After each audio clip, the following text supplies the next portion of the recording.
Juste tes impressions. Est-ce que tu es heureuse d'être ici? Merveilleusement, alors comment elle dit merveilleusement horrible ou horriblement merveilleux? J'en sais rien, non, c'est super. Allez, on y retourne.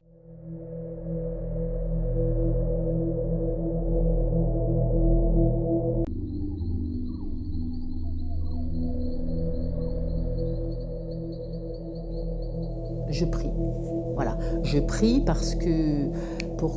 comme une demande de grâce. Comme une demande de grâce, que la communication se fasse, parce que quand je vois tous les efforts et tout le matériel qui a été déplacé, les attentes de tout le monde, et même de Véronique et son mari, j'ai peur de ne rien entendre et de ne rien voir. C'est toujours possible, ça peut arriver, hein.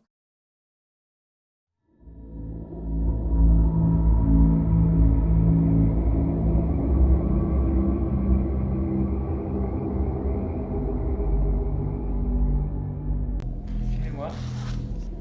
Ok, 3, 2, 1. C'est bon.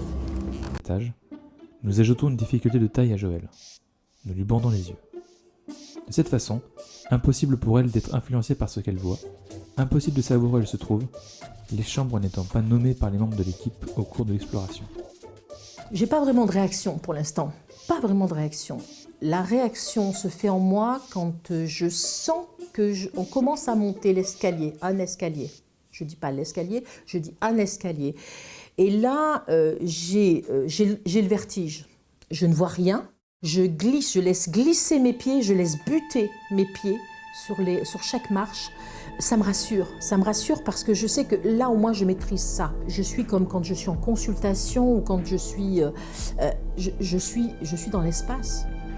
Ce sont des micros qui vont permettre à ceux qui regarderont le reportage d'être au plus près des sensations que tu peux avoir en ce moment. Voilà. Il avait été convenu avec Joël qu'avant d'entrer dans chaque chambre, l'un d'entre nous devait frapper à la porte. Selon Joël, c'est une forme de respect pour les personnes qui y ont séjourné ou habité. Il y a la lumière dans cette chambre? Allumez la lumière, s'il vous plaît, pour me rassurer. Concernant la chambre numéro 1, les propriétaires nous ont indiqué de ne pas rentrer dans la chambre. Et pour cause, le plancher n'avait pas l'air très solide. Alors, c'est la chambre d'un homme, parce que c'est un homme qui est là. Il y a un écritoire, cet écritoire, me dit-il, d'accord? J'ai froid, je suis glacée. Alors, est-ce que dans cette chambre, il y a c'est quelque chose de ailé? C'est un... comment on appelle ça? C'est ailé? C'est ailé. Oui, attends, je maîtrise. Je maîtrise, attendez. C'est parce que ça m'attire.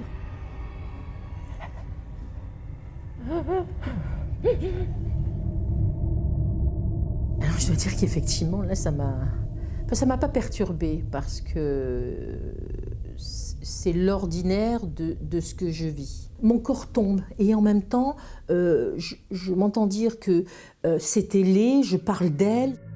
Je sais que je peux maîtriser, je sais qu'il se passe quelque chose, je sais que c'est pas moi, mais c'est moi, donc je peux contrôler. Mais je laisse faire, j'accueille. Et au-delà de la panique, en fait, c'est qu'elle se met physiquement à trembler, mais alors d'une puissance. Est-ce qu'il y a quelque chose avec des ailes? Alors, soit c'est sur le lit, c'est un élément du lit, ou soit c'est un élément du mobilier. Comme un animal avec des ailes. Je n'ai pas dit que c'était des oiseaux, c'est des éléments ailés. C'est un... Voilà, hein, d'accord? Suite à cela, nous avons recherché s'il n'y avait pas des édredons ou rien qui semble ailé ou qui fasse référence à une aile dans la chambre. Or, le lendemain, Véronique nous a raconté que le neveu de Félix était mort en 2017 en s'écrasant avec son avion. Et en fait, le neveu de Félix, qui était vraiment un très très beau jeune homme, était aviateur en 2017 et il s'est tué en avion. C'est impressionnant, ça, vraiment. Parce que cette histoire d'avion, je comprends mieux. Non, mais ce qui est incroyable en plus, tu vois, je me remets le film, c'est que j'ai acheté un biplan que je me suis acheté sans plein de savoir. bouquins sur l'aviation, qu'avec mon fils, on ne sait pas pourquoi, pendant 1 an, on a pris des cours de pilotage.